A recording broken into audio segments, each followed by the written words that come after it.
Sara talked with us about her mother's reaction to her being born. When the doctors came in and finally told her about my physical body, and my mother said that as soon as she was left alone, her first thought was to commit suicide. And as she was heading out, to jump out the window, she ran into a Bible, and she read these words of this very old Hebrew philosopher. And he said that Solomon, she picked up Solomon, and he's a very wise dude. I always enjoyed Solomon because I feel like he saved my mother's life. And she picked up the words that for all things there's a purpose and a reason for all beings. And she said, well, through my lack of faith and through my ignorance, I would do my life in, but I should live just to answer that question, just to find, the meaning of why this strange creature has come into my care. She's a very spiritual That was your woman. mother's attitude? Yes. I've heard people say that if they had a child like that they would kill the child.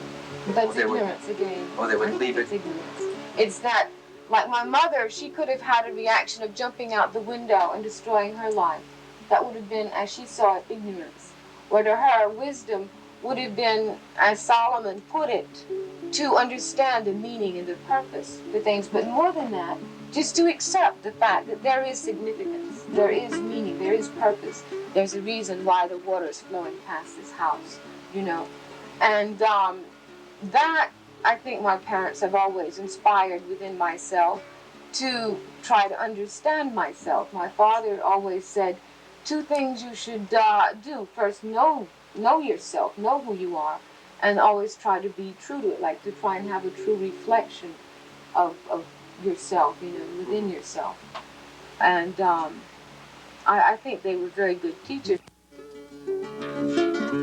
Sara and Henry were telling us about this little boy that they met while they were at the veterinarian. He saw her and said, "You don't have a body." This is what happened. Your body fell off? Yeah, you don't have a body. And I explained to him, that I do have a body, but, if he lived long enough, he'd run into people even stranger than I, to prepare himself for it.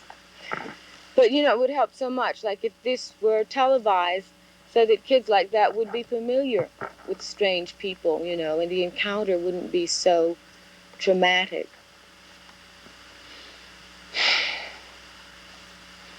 He was kind of wanted to find somebody to annoy. Well, he probably was a very unhappy little person.